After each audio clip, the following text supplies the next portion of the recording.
People who were targeted by a serial killer. What's your story? It was 1977. I had taken time off work to have a baby and stay home with her. But I still needed an income, so my mother had hired my younger sister and me to do the dirty, back-breaking work in her shop while she took care of her first infant granddaughter. My sister and I were working at our mom's antique store one summer day.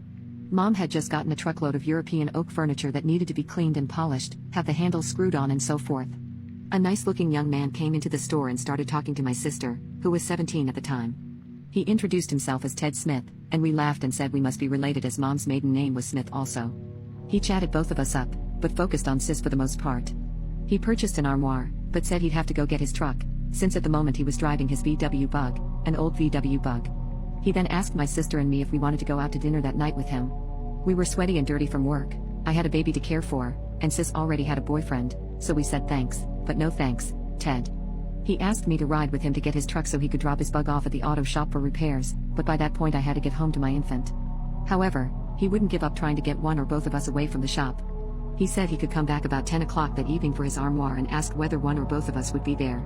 We replied, no, we close the shop at 6, and we both have places to be tonight. He was persistent. How about tomorrow night?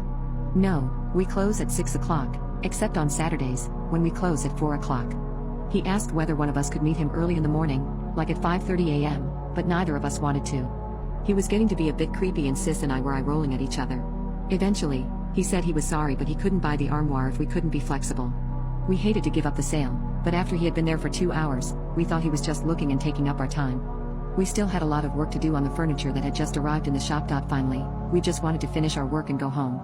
At 6 p.m., as we were leaving, his VW Bug was parked outside and he asked us whether we wanted to go for coffee. He especially wanted my sister to go.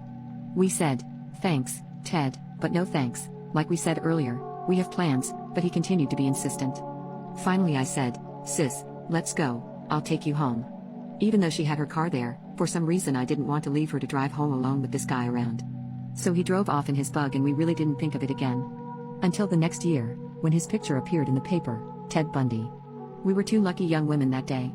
If either of us had agreed to go, we would have been forced into non-consensual intimacy and ended like the at least 30 other women Bundy kidnapped.